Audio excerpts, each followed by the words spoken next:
Graças e paz, queridos. Amém. Muito bom estar com vocês aqui nessa manhã. Deus abençoe. Obrigado. É bom revê-los. Bom estar aqui sempre, né? E Deus coloca às vezes algumas palavras no nosso coração. A gente fica brigando um pouquinho com elas. Mas se Deus quer falar assim, a gente vai nela, acreditando que é o que Deus tem para nós no dia de hoje. Eu quero já agradecer a Débora por fazer a conexão, abrir a porta para a gente poder estar aqui nessa manhã. E aqui, possivelmente, a gente caminha agora nesse tempo, né? Com uma estrutura, né, Luiz? Isso é bom, né? Graças a Deus por isso, né, Gismar? Então, Débora, depois você agradece a Débora, Felipe, para nós. Bom demais podermos estar aqui, ter uma referência, né? Eu sei que você tem o teu dia, então eu não quero tomar muito do seu dia, eu quero ser objetivo na minha palavra, mas eu acredito que já que nós dormimos menos do que gostaríamos, mas mais do que deveríamos, né? E estamos aqui nessa manhã, aproveitar essa manhã também para aprendermos, para crescermos, amém? Porque eu gosto de olhar para a palavra de Deus como algo não somente que nos motiva, não somente como algo que nos renova, mas também algo que nos ensina sobre a prática da vida mesmo, do dia a dia, né? Deixa eu perguntar aqui, tem alguém que tem ciúme aqui? Ciúme? A pessoa que é ciumenta fala assim, eu sou ciumento. Eu reconheço que eu sou ciumento. Tem gente? Pronto, eu sou ciumento. Porque tem gente que não tem ciúme, né?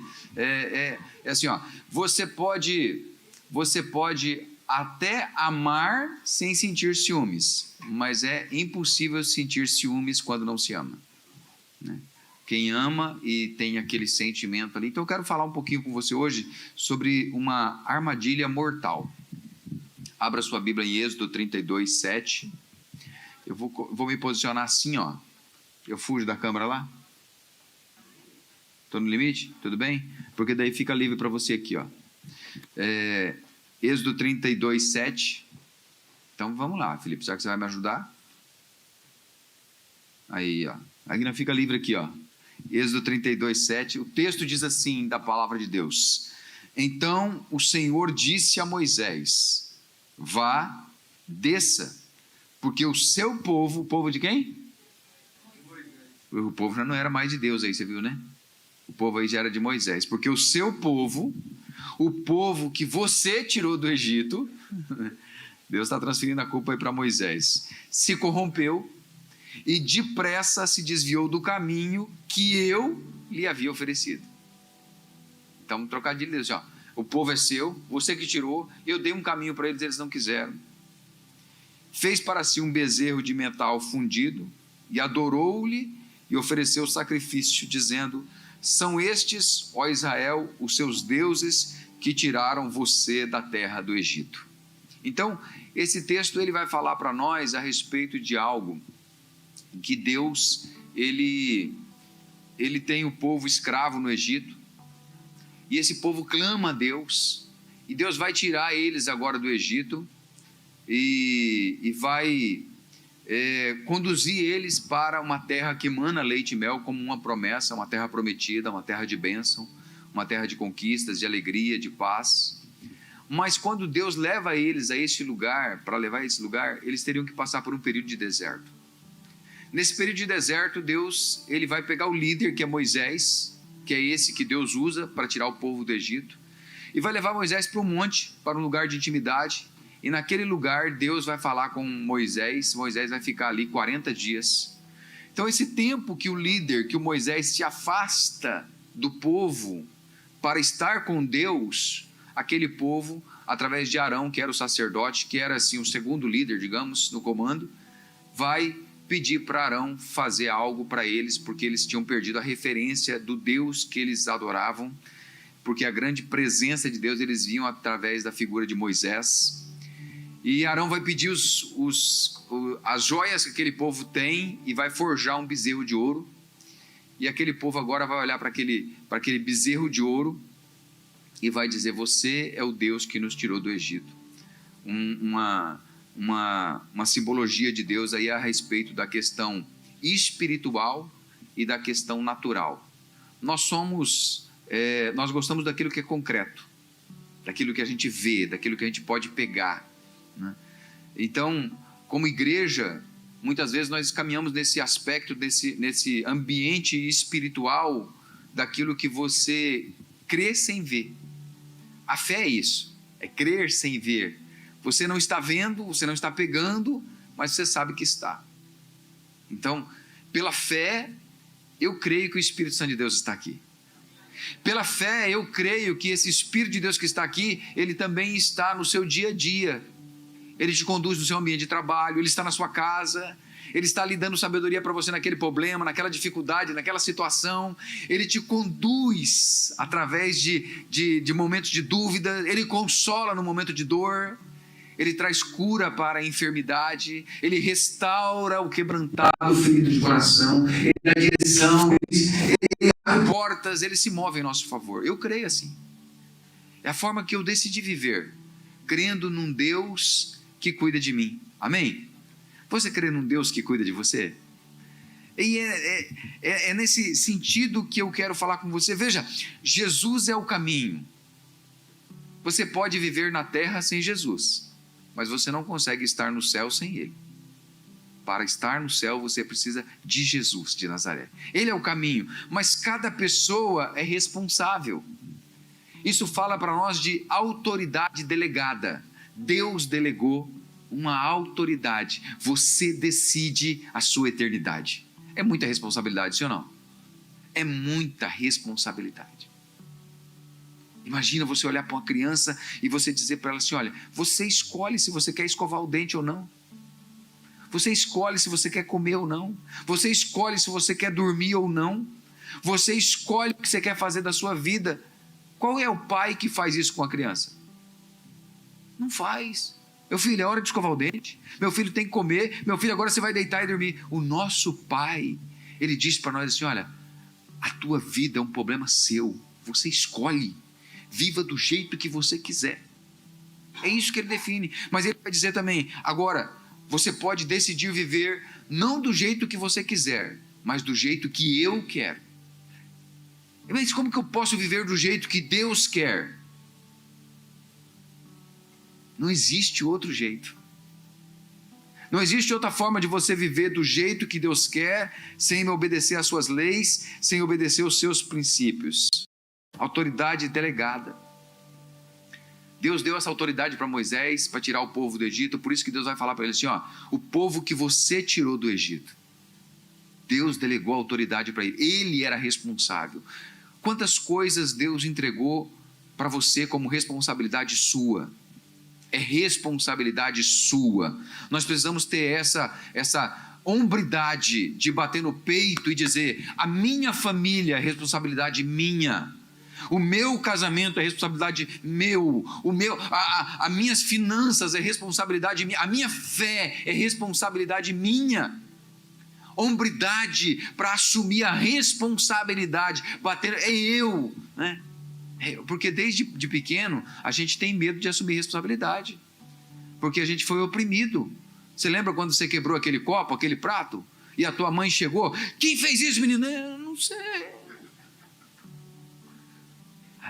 A gente tem um medo de assumir a responsabilidade do resultado, de quem vai brigar, vai questionar. Então Deus está dizendo para Moisés: olha, Moisés, eu dei a você uma responsabilidade. O que você fez com ela? Quando Deus nos fez, Deus colocou em nós duas coisas. Deus colocou em nós um sentimento doador, e Deus colocou em nós um senso de propriedade. O sentimento doador é o amor. Deus colocou dentro de nós amor, porque Deus é amor. Nós somos a semelhança de Deus. Nós temos em nós o amor. Você pode ter ira dentro de você. Esses dias atrás eu orei com uma menina, quando uma adolescente. Ela falou para mim assim: pastor, o senhor ora comigo? Eu falei: oro. Quando eu falei: pelo que você quer que eu oro? Ela disse assim, ela baixou a cabeça e começou a chorar: falou, porque eu não aguento mais essa vida. Aí eu orei com ela. Enquanto eu orava com ela, eu disse para ela assim: olha, o Espírito de Deus me revela que há uma ira dentro de você. Ela falou assim: pastor, é verdade. Eu não sei o que é. Sobe assim, ó, e eu tenho vontade de me unhar, de me rasgar, de gritar, de brigar, de sumir. Uma ira Mas Deus, Ele colocou em nós amor. Pode ter uma ira que habita dentro de você, você está tentando controlá-la, você está tentando conviver com ela, mas esse sentimento não é de Deus, porque Deus é amor. Mas Ele também coloca dentro de nós esse senso de propriedade. E o que é o senso de propriedade? O ciúme. O ciúme daquilo que é meu. E é tão interessante isso que Deus colocou inclusive uma lei. Se você for lá na Bíblia, lá no livro de Levíticos, você vai encontrar uma lei que ela define sobre os ciúmes. Se o marido sentir ciúme da mulher, se a mulher sentir ciúme do marido, tem uma lei que define como que deve ser tratado. E naquela época quem resolvia a questão era o sacerdote. Olha o que sobrou para o sacerdote. Resolveu o ciúme do marido com a esposa. Mas tem uma lei. Olha como que é sério isso. E a Bíblia vai dizer que existe um espírito de ciúmes. Algo que vai chegar em você e vai falar assim, vai. E você vai, o que está acontecendo? Mudou a forma de agir, mudou o comportamento, mudou o jeito de ser. É o senso de propriedade que você tem. É teu, é meu. E por que nós temos esse sentimento de propriedade? Porque nós amamos. Eu me dei, eu me entreguei, eu confiei. Ora, se eu fiz tudo isso pelo outro, é meu. É meu. Não tenho direito de fazer aquilo comigo. Então esse sentimento habita em nós. Por exemplo, pais, falando, a gente falou de casais, ontem falando um pouquinho de família, né? Mas falando de casais, antes de ser amigo do seu filho, você é pai e mãe. E a resistência à autoridade constituída também tem levado à renúncia da autoridade delegada. Pai e mãe é a autoridade constituída por Deus. Mas ao mesmo tempo Deus delegou aos pais a autoridade sobre os filhos. Mas o pai e o filho quer ter o amor, o pai e a mãe quer ter o amor do filho. E aí ele renuncia à autoridade para ter o amor do filho. Não faça isso. Antes de ser pai, antes de ser amigo, antes de o seu filho sentir amor por você, ele tem que respeitar você. Nós ouvimos uma palestra dias atrás de um pastor amigo. Ele disse: o rio só é um rio e só consegue continuar sendo rio porque ele tem margens do lado dele. São limites. Em toda relação há limites. Marido e esposa, pais e filhos, relacionamento com Deus, ambiente de trabalho. Todo relacionamento há limites. E é uma relação de troca. Eu dou algo e eu quero algo em troca. É assim que funciona. E quando a gente fala de filhos, você não saberá se deu certo ou se deu errado. Quem decide isso são as pessoas na sua ausência. É somente depois que você parte, que você deixou as sementes lançadas no coração, na mente, e você foi. É que as pessoas vão saber o que fazer com aquelas sementes. E a história vai dizer se você deu certo ou não. Possivelmente, quando você era menino, menina, o seu pai e a sua mãe pensavam assim: meu Deus, se continuar assim, o que vai ser desse menino? O que vai ser dessa menina? Quem tem filhos sabe do que eu estou falando.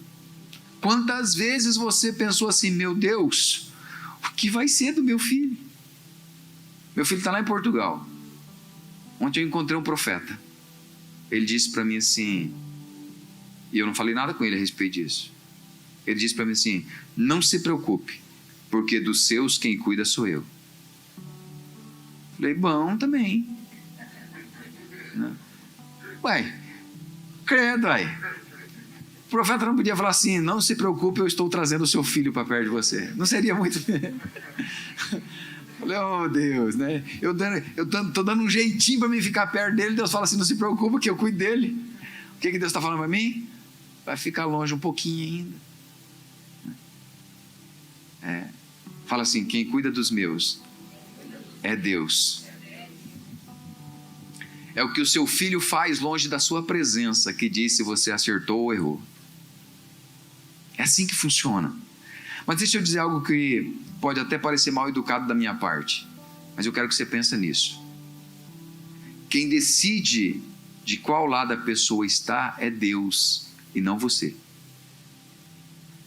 Não dá para olhar para uma pessoa e dizer que lá não tem Deus, não. É Jesus que sabe se tem ou não. É uma questão do coração, é pessoal. Cabe a nós somente permanecermos em Deus e continuar orando, amém? Então, pastor, mas Deus é amor. É verdade, Deus é amor. Quem disse que não é? Nós andávamos perdidos, desgarrados, e Ele foi lá e nos atraiu em amor, nos trouxe para perto dEle. Mas Deus também é justiça. Olha o que diz o Salmos 7, verso 11.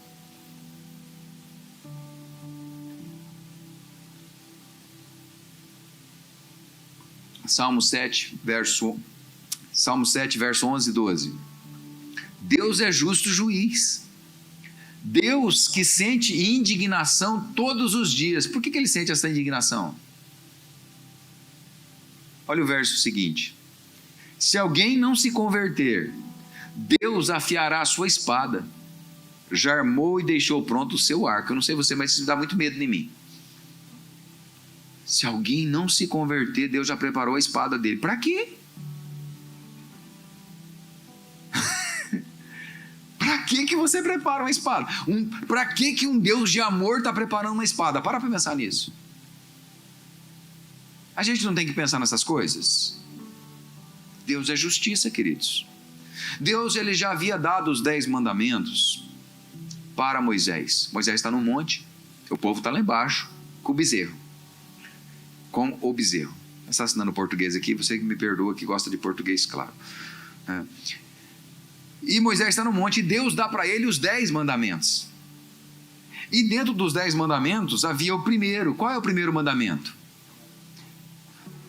Porque o primeiro mandamento é o que define o que irá estar sobre a vida da sua geração futura. Não é de você hoje, mas é da sua geração futura. É o primeiro mandamento. Então vamos olhar o primeiro mandamento, que a gente entende que é amar a Deus sobre todas as coisas, né? E ele tá bem correto. Ele inclui os 4 primeiros dos 10 mandamentos nessa compactação. Em Êxodo 20, verso 2. Vamos aqui, ó. Êxodo 20, verso 2. Que aí a gente vai vendo junto aqui. Dá certo? Estamos juntos? Eu sou o Senhor, seu Deus, que te tirei da terra do Egito, da casa da servidão. Olha o verso seguinte. Não tenha outros deuses diante de mim. Deus está lá falando com Moisés lá no monte. Não tenha outros deuses diante de mim. Não faça para você imagem de escultura. O que estava fazendo lá embaixo? Bezerro de ouro. Nem semelhança alguma do que há em cima no céu, nem embaixo na terra. O que estava fazendo? Bezerro de ouro. Do que tem na terra, nem nas águas debaixo da terra. Só faltava ter feito um peixe, né? Olha o verso 5. Não adore essas coisas. E eles estão lá fazendo o quê? Adorando o bezerro. Olha só que coisa impressionante. Nem preste cultos a elas. O que estava fazendo lá? Cultuando o bezerro, né? Porque eu, o Senhor seu Deus, sou Deus zeloso. Essa palavra zeloso aqui é propriedade. Eu cuido daquilo que é meu. Eu me preocupo com aquilo que é meu. Que visito a iniquidade dos pais, dos filhos, até 3ª e 4ª geração daqueles que me odeiam. Se você fizer deuses para você, você está dizendo assim: eu odeio o Senhor e eu amo essa coisa. E isso vai afetar a tua geração futura. Mas olha que lindo, queridos, o verso 6.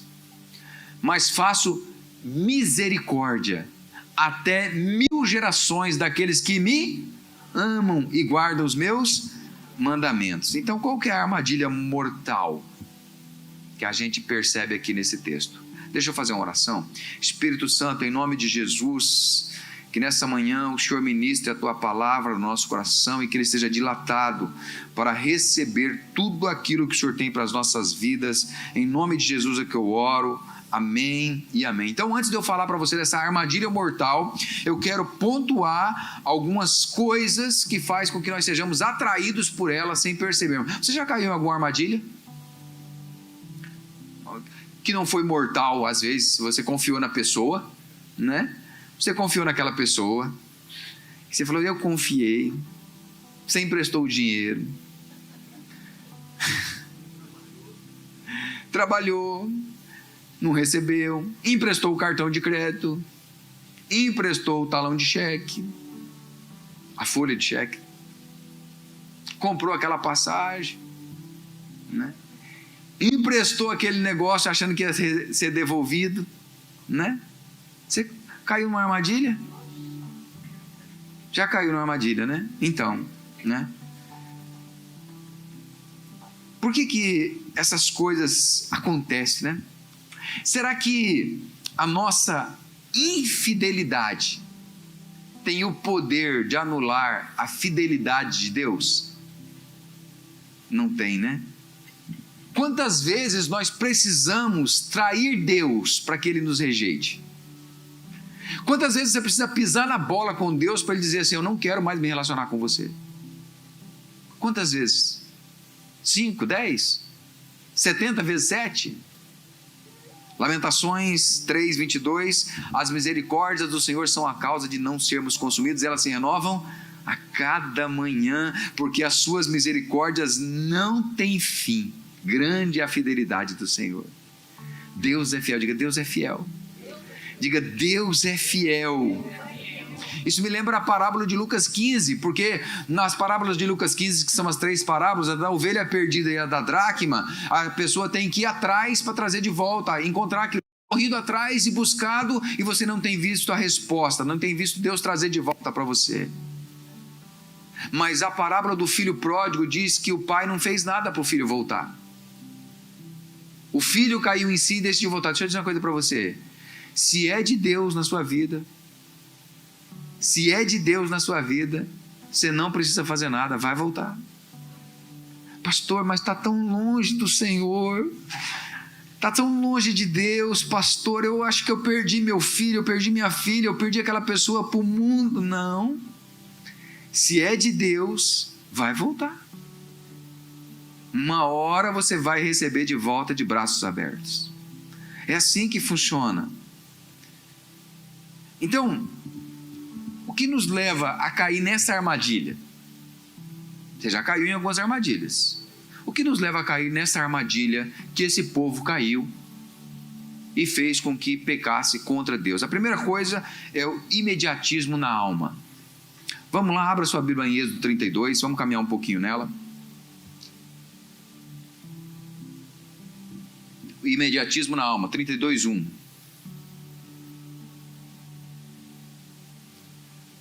O povo viu que Moisés demorava para descer do monte. Então reuniu-se em volta de Arão e lhe disse: levante-se e faça para nós deuses que vão adiante de nós, pois quanto a este Moisés, o homem que nos tirou do Egito, não sabemos o que aconteceu. Imediatismo na alma. A gente quer para onde?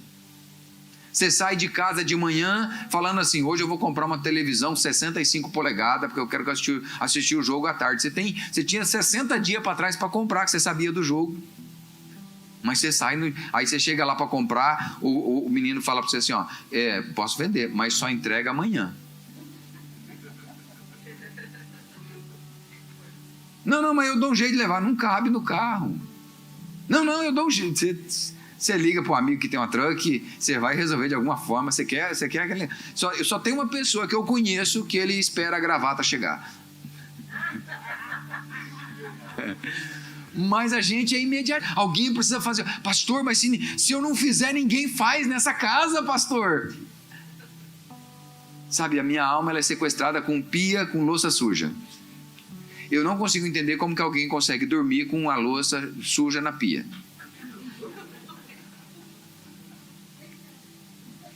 A Tânia fala assim, meu amor, ela não vai fugir. Ela não vai fazer mal pra ninguém.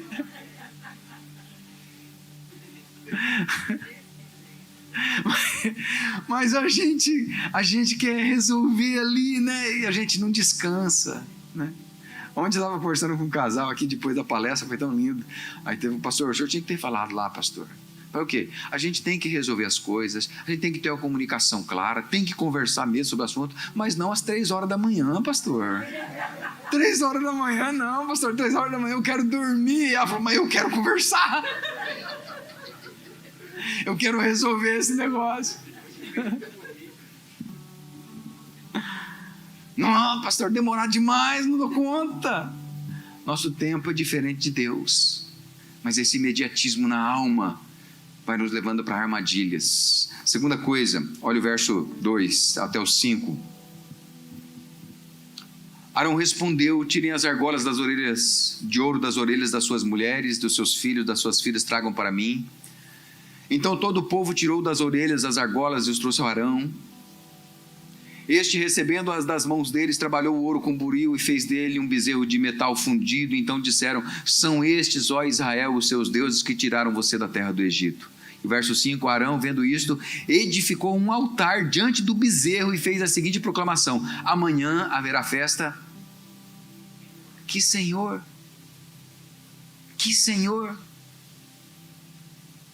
Então a segunda coisa que nos leva para essa armadilha mortal é a falta de referência.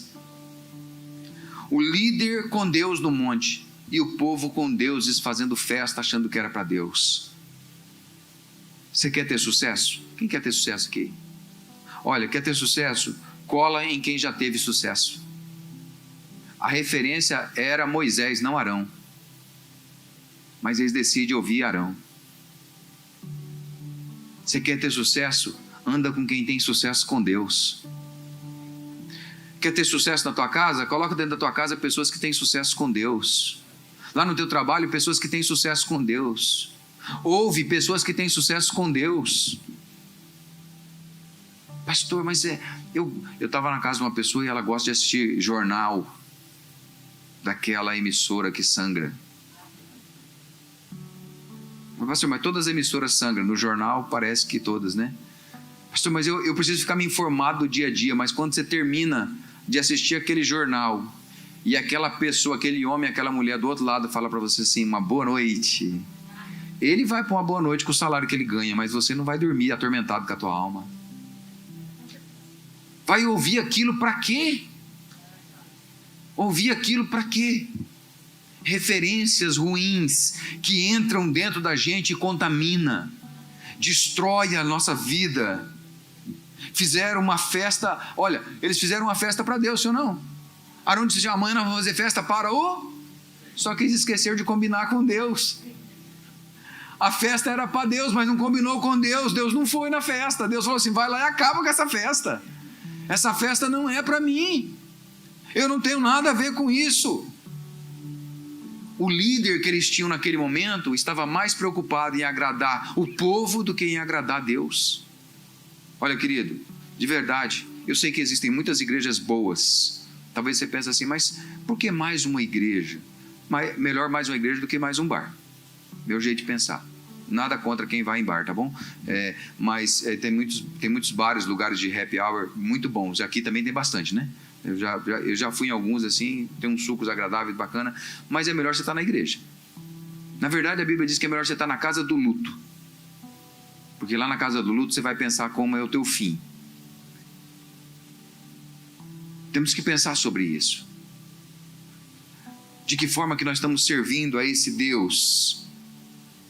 Nós estamos mais preocupados em agradar as pessoas ou em agradar o Deus que nós servimos? Então, pastor, por que mais uma igreja?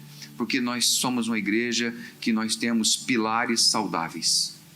Nós somos um povo que adora a Deus.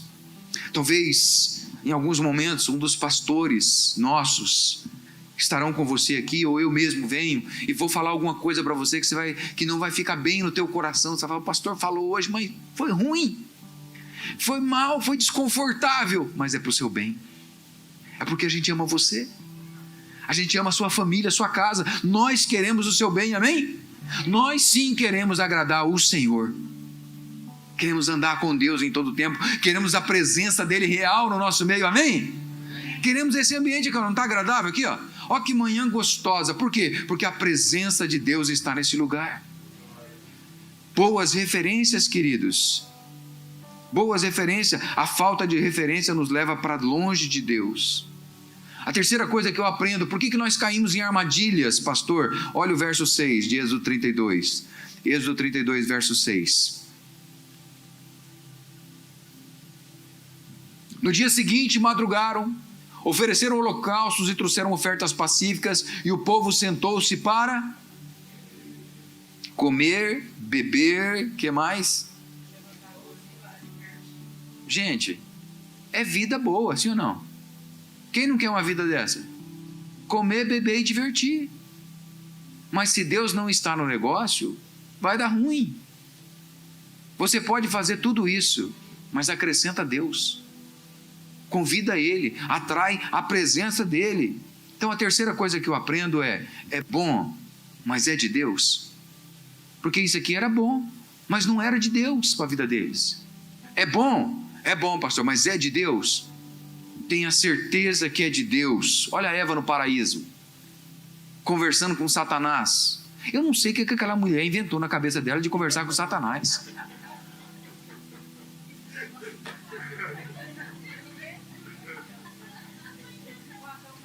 Eu acho que era 3 horas da manhã.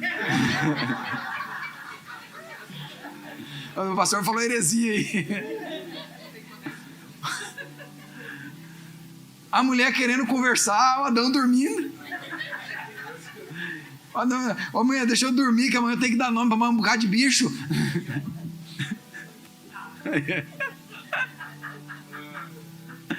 Pensa nessa situação. Aí a Bíblia vai dizer que Eva viu que a árvore era boa para se comer, agradável aos olhos, desejável para dar entendimento. Tomou, comeu, deu para o seu marido e ele comeu. É bom, mas é de Deus? Não era.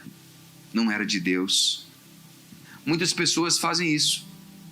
Quando elas pensam que o dinheiro, o casamento, a família ou qualquer outra coisa de grande valor é a razão da existência da sua alegria. A minha alegria é o que eu conquistei. A minha alegria é a minha família. A minha alegria é o meu filho, a minha filha. A minha alegria é isso que eu cheguei, esse lugar que eu cheguei. É bom, mas é de Deus. Então que seja a sua alegria na sua família, que seja a sua alegria nos seus filhos, no seu casamento, no seu dinheiro. Sim, mas que seja com Deus. Que Deus esteja presente. Porque se você ama mais do que Deus, se tornou Deus na sua vida. É uma armadilha. A quarta armadilha que eu percebo, vamos lá para o verso 17 de Êxodo 32. 32:17. Quando Josué, agora Moisés está descendo do monte. Deus fala para Moisés, desce porque o povo deu ruim. Moisés está descendo. Quando Moisés está descendo, diz assim o texto, quando Josué era o servo de Moisés, andava junto com ele, era o discípulo, ouviu a voz do povo que gritava, disse a Moisés, há um alarido de guerra no arraial. Josué falou assim, o inimigo atacou, o povo está em guerra, o povo está na batalha, o povo está brigando, tem um problema para resolver. Olha só o que Moisés fala, olha o verso seguinte.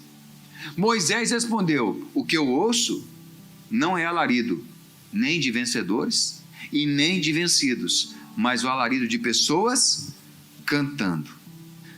Na versão NVI, Nova Versão Internacional, ela diz assim, Moisés respondeu, não é som de canto de vitória, nem canto de derrota, ouço porém o som de canções. Moisés falou, esse povo arrumou um jeito de se divertir. Esse povo arrumou um jeito de viver a vida deles. Quem está do lado de fora não consegue identificar o que está acontecendo do lado de dentro. É isso que está acontecendo aqui nesse texto. Um dos propósitos da vinda de Jesus foi revelar o Pai, amém? O outro foi de restaurar a nossa paternidade, a nossa relação como filhos de Deus. Estava contando, andando em Nova York, nós passamos por uma pessoa, eu só percebi que ela era asiática por causa do olhinho puxadinho. Do resto, você não sabia definir se era homem ou mulher. O que era? Uma pessoa assim, na linguagem de hoje, fluida. Você não consegue identificar. Então essa perda de identidade, ela é uma armadilha mortal. Porque, queridos, com todo respeito, nós respeitamos a sexualidade de cada um, é individual, cada um decide. Mas nós somos da turma, da família de Deus. Homem casa com mulher e tem filhos à maneira de Deus. E olha, gosto muito da ideia de que Homem é homem, mulher é mulher. Por que o senhor gosta dessa ideia, pastor? Porque eu creio na Bíblia e é o que a Bíblia diz. Ponto. É assim que funciona.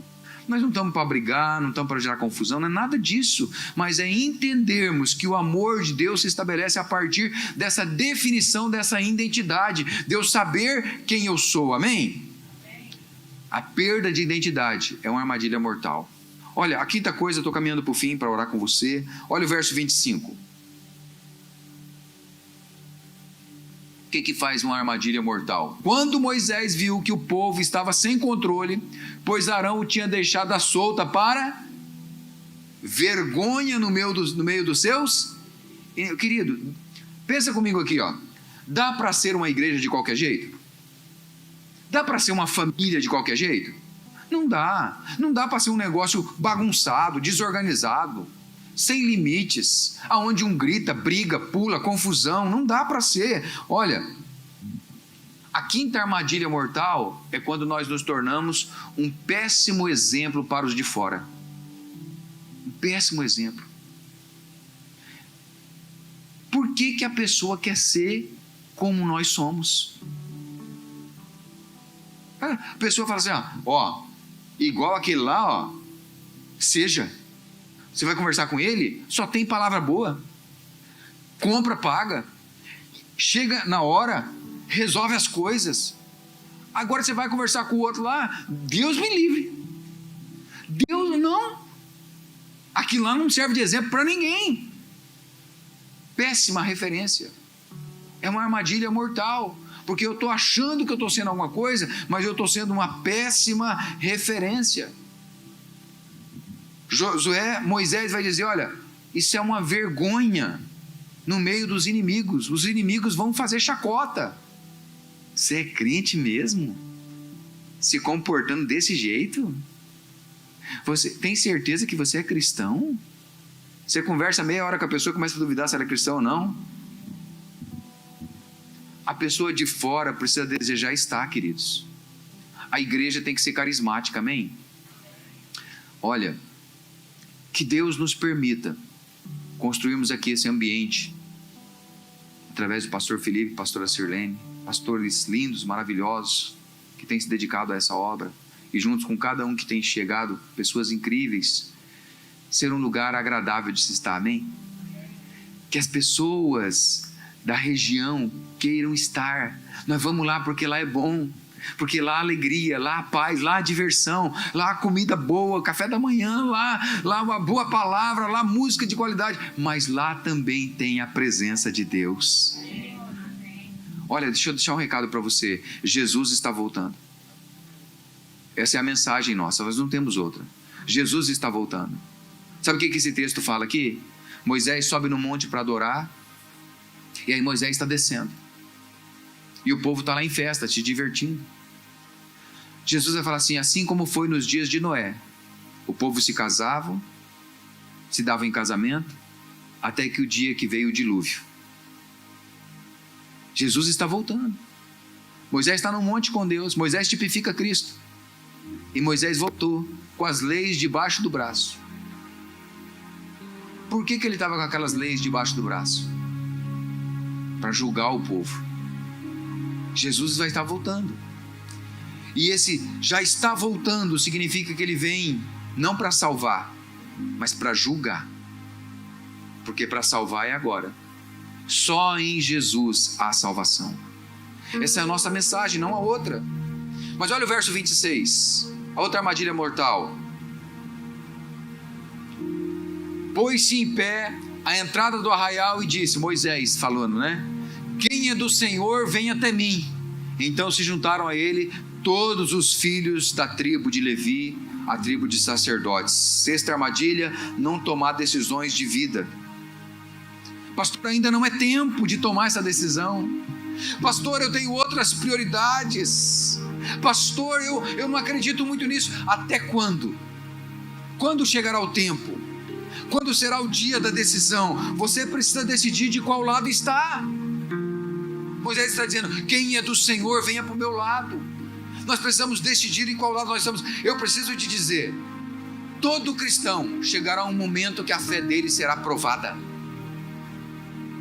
aprovada, porque depois de aprovada é que receberá a coroa da vitória. Nossa decisão, ela pode atrair o favor ou fazer com que Deus venha com juízo contra nós. Êxodo 32, 28. Êxodo 32, 28. E os filhos de Levi fizeram segundo a palavra de Moisés, e naquele dia morreram. A falta da presença de Deus traz morte na nossa vida, traz morte na nossa família. Às vezes não é morte física, é morte emocional, é morte espiritual, é morte financeira. Está lutando, está batalhando, está tentando, mas nunca chega no lugar desejado, porque está faltando Deus, porque só nele há vida e vida em abundância.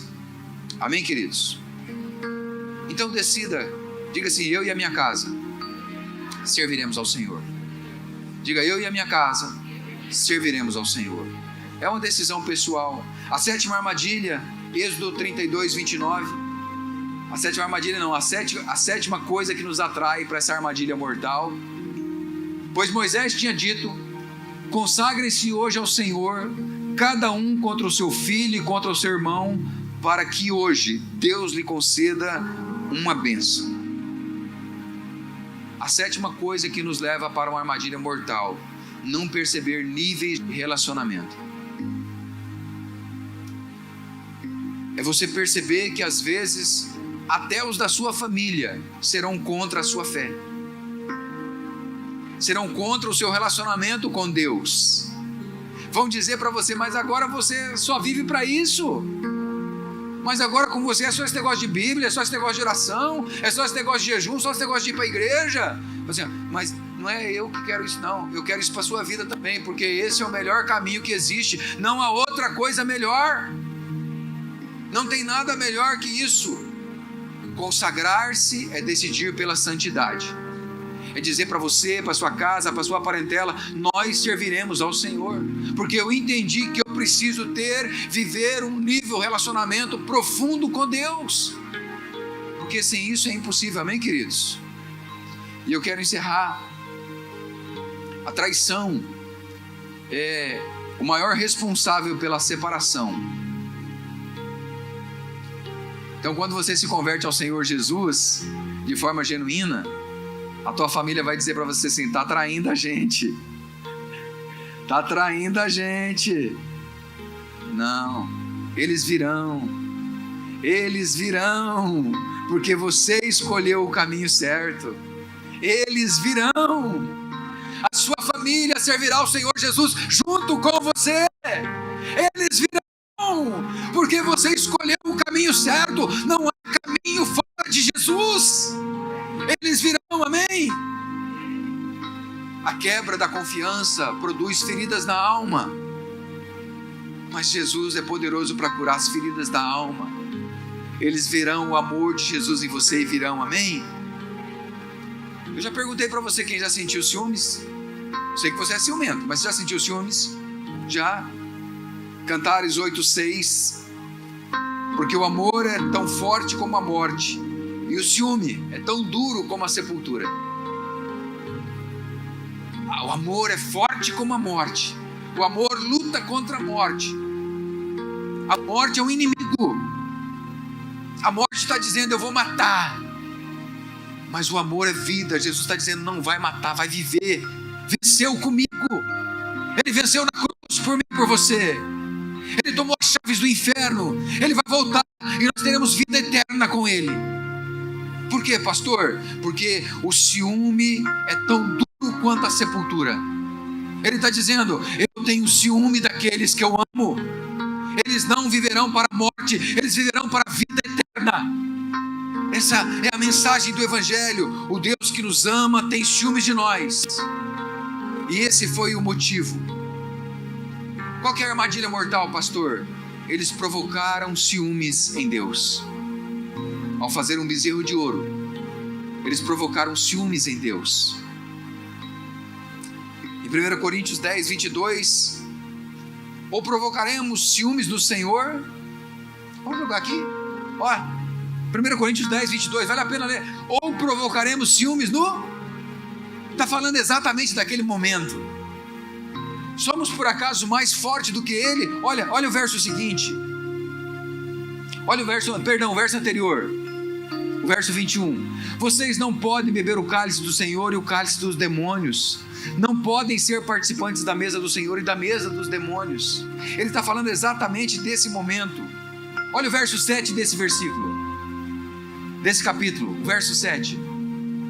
Não sejam idólatras, como alguns deles foram, conforme está escrito: o povo assentou-se para comer e beber e levantou-se para se divertir, provocando ciúmes em Deus. Nós temos que provocar o amor de Deus e não ciúmes em Deus. Como vencer então, pastor? O que faz esse relacionamento valer o perdão? O que faz esse relacionamento valer o perdão? A pessoa está pisando em você, não está querendo você, não está querendo a sua fé, está discutindo com você, está implicando com você. O que faz esse relacionamento valer o perdão? A intensidade desse amor. Deus nos ama tanto que deu o seu Filho por esse amor. Quando você decide se entregar por aqueles que você ama e suportar, vale o perdão. Perdoe, porque no tempo de Deus você viverá as coisas de Deus, e a sua casa será chamada de casa abençoada do Senhor. Amém?